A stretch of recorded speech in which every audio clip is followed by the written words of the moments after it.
ओम नमः शिवाय। श्री शिवाय नमस्तुभ्यं। श्री आदिशक्ति पार्वती माताए नमः। श्री विघ्नेश्वराय नमः। श्री लक्ष्मी नारायणे नमः। श्री सरस्वती ब्रह्माय नमः। श्री सियारामे नमः। श्री रामदास हनुमाने नमः। श्री राधेश्यामे नमः। हे शिवजी, તમારી કૃપાથી હું આ શિવ પુરાણ વાંચી રહી છું અને મારી મમ્મી, બેન અને તમામ શ્રોતા શિવ પુરાણ સાંભળી રહ્યા છે. અમે બધા શિવ પુરાણના જ્ઞાન પ્રાપ્ત કરી શકીએ એટલી ક્ષમતા પ્રદાન કરજો અને શિવ પુરાણનું તેજ સહી શકીએ એટલી ક્ષમતા પ્રદાન કરજો. હે વિઘ્નેશ્વર ગણપતિ બાપા, તમે શિવ પુરાણના વંચનમાં આવતા તમામ વિઘ્ન હરજો. हे कृष्ण मनोहारिणी राधा जी, हे श्याम सुंदर, हे सिया राम जी, हे रामदास हनुमान जी, તમે શિવ પુરાણ સાંભળવા જરૂર પધારજો અને મારા હૃદયમાં સ્થાન ગ્રહણ કરજો. ઓમ નમઃ શિવાય. શ્રી શિવાય નમસ્તુભ્યમ.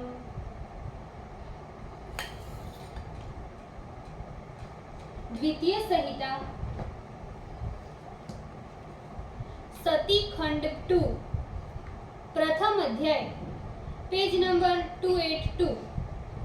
रुद्र रहित दक्ष यज्ञ का आरंभ. उसमें रुद्र भाग न देखकर सती का कोप और ज्वालामुखी की उत्पत्ति. नारद जी बोले, हे ब्रह्मन, आप शंकर की कृपा से सर्वज्ञ है. आपने शिव एवं पार्वती का अद्भुत कल्याणकारी चरित्र वर्णन किया, किंतु आपके मुख कमल से निकली हुई इस सर्वोत्तम कथा को सुनकर मेरा मन तृप्त नहीं हो रहा है. अतः हे प्रभु, मैं पुनः शिव शिवा के चरित्र को सुनना चाहती हूँ. आपने पूर्व में वर्णन किया कि रुद्र शिव के पूर्णांश अवतार है और वे ही महेश्वर जितेंद्रिय रूप से कैलाश पर निवास करते हैं. वे योगीश्वर ब्रह्मा, विष्णु तथा सभी देवताओं के द्वारा सेवा के योग्य सज्जनों की एकमात्र गति निर्द्वंद निर्विकार रहकर कैलाश में विहार करते हैं. वे ही भगवान रुद्र विष्णु द्वारा प्रार्थना किए जाने पर अपनी महातपस्विनी एवं महापतिव्रता सर्वमंगला से विवाह कर गृहस्थ हो गए. आपने कहा कि वे सर्वमंगला दक्ष की पुत्री और पर्वतात्मजा पार्वती ही है. अतः कृपा कर बताइए कि वे एक शरीर से दोनों की कन्या किस प्रकार कही जाती है. सती एवं पार्वती किस प्रकार से महादेव जी को पुनः प्राप्त की. एवं ब्रह्मन, आप इन सब कथाओं तथा अन्य भी कथाओं को कहिए. सुत जी बोले, सुरर्षि शिव भक्त नारद के इस प्रकार वचन सुनकर ब्रह्मा प्रसन्न होकर बोले. ब्रह्मा जी बोले, हे मुनि श्रेष्ठ, अब मैं शिव की कल्याणकारी कथा कहता हूँ. सुनो. इस कथा को सुनने से मनुष्य का जन्म सफल हो जाता है, इसमें संदेह नहीं. पूर्व काल में मैं अपनी पुत्री संध्या को देखकर अपने पुत्रों के सहित काम बाण से मोहित हो गया. तब उन महायोगी परमेश्वर रुद्र ने धर्म का स्मरण किया. पुत्रों के साथ मुझे धिक्कारते हुए अपने निवास भूत कैलाश को चले गए. ये शिव की माया का प्रभाव ही है कि मैंने वेद वक्ता होकर भी अपनी माया से मोहित होकर मूर्खतावश उस परमेश्वर शंभु के देखते देखते इतना बड़ा अकार्य कर डाला. ईर्ष्यावश शिव माया से मोहित होकर मैंने भी अपने पुत्रों के साथ उनको मोहित करने के लिए नाना प्रकार के उपाय भी किए, किंतु हे मुनीश्वर, मेरे तथा मेरे पुत्रों के द्वारा किए गए सारे उपाय निष्फल हो गए। जब पुत्रों के सहित मेरे द्वारा शिव को मोहित करने के लिए किए गए सारे उपाय निष्फल हो गए, तो मैंने विष्णु का स्मरण किया। शिव के भक्त विष्णु ने मुझे अनेकों प्रकार से शिव तत्व को प्रदर्शित करते हुए यद्यपि बहुत समझाया, किंतु शिव माया से मोहित होने के कारण मैंने उन शिव से ईर्ष्या तथा उन्हें मोहित करने का हट न छोड़ा। इसीलिए मैंने निरंतर शक्ति की सेवा कर उन्हें प्रसन्न किया तथा उनकी कृपा से शिव को मोहित करने के लिए अपने पुत्र दक्ष द्वारा वीरण कन्या असिकनी में शक्ति के अंश से एक कन्या उत्पन्न कराई। उस कन्या का नाम अपने भक्तों का कल्याण करने वाली सोमा रखा, जो अत्यंत कठिन तप कर रुद्र में भुक्ति रखने के कारण उनकी पत्नी हुई। इस प्रकार उस सोमा से विवाह कर रुद्र गृहस्थ बनकर अपने अनेक प्रकार की उत्तम लीला करने लगे और सोमा से विवाह करने के अनंतर संतान की इच्छा से वे कैलाश पर्वत पर निवास करते हुए स्त्री में आसक्त होकर रमण करने लगे। हे मुने, इस प्रकार निर्विकार शिव का सोमा के साथ रमण करते हुए सुखपूर्वक बहुत सा दिन व्यतीत हो गया। शिव की अपनी इच्छा से अत्यंत गर्वित माया से मोहित तथा महामूढ़ उस दक्ष प्रजापति का किसी कारणवश शिव से विरोध हो गया। मोह के प्रभाव से अत्यंत मूर्ख अहंकारी दक्ष महाशांत और निर्विकार शिव की निंदा करने लगा। तदंतर प्रजापति बन जाने पर वो अहंकारी उस दक्ष ने सभी देवताओं को, मुझ ब्रह्मा को एवं विष्णु को बुलाकर शिव के बिना ही यज्ञ करना प्रारंभ किया।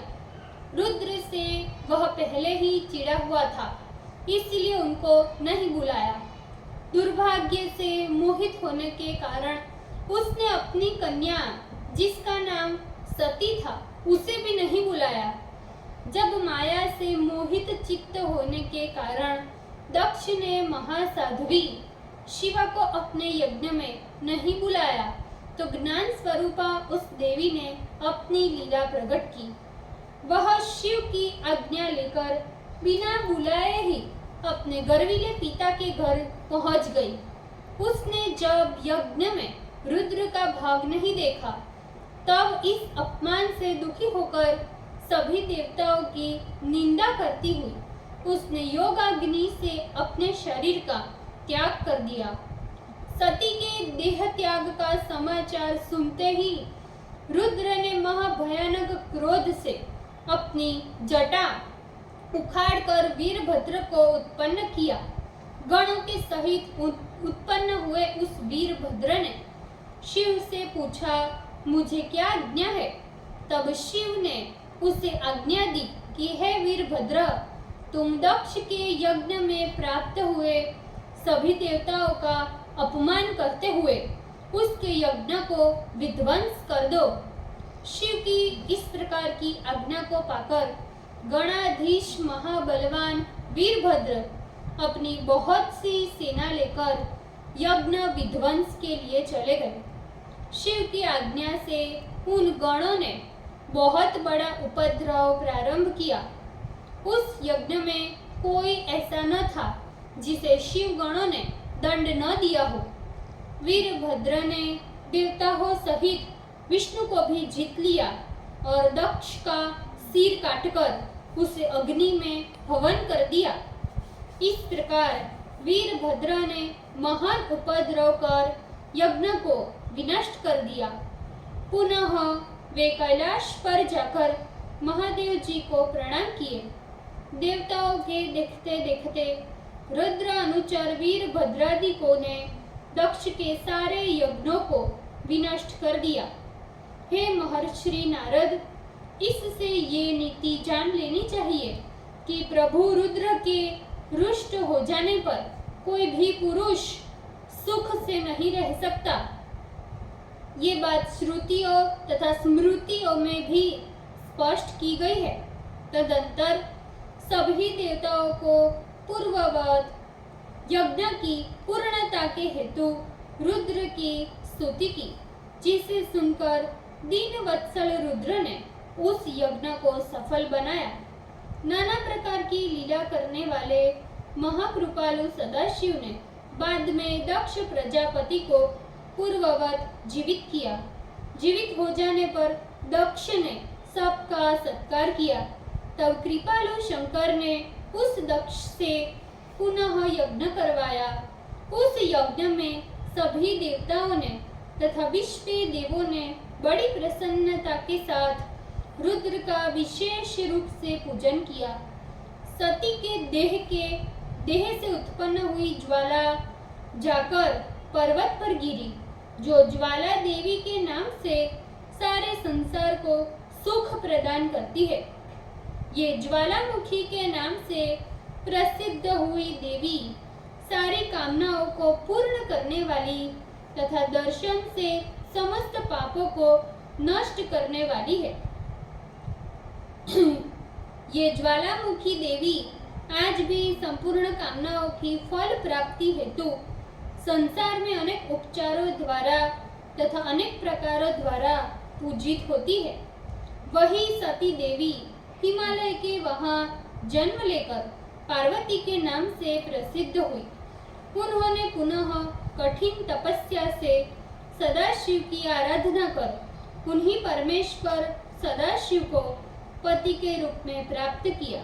हे मुनीश्वर, जैसा तुमने मुझसे पूछा था वह सब मैंने तुमसे कह दिया, जिसके सुनने से मनुष्य का सभी पापों से छुटकारा हो जाता है। ओम नमः शिवाय। श्री शिवाय नमस्तुभ्यम। भूल चूक माफ करजो शिवजी, कृपा रखजो। આજના શિવપુરાણના વાંચનનું પુણ્ય મને પ્રદાન કરજો શિવજી। ઓમ નમઃ શિવાય। શ્રી શિવાય નમસ્તુભ્યમ।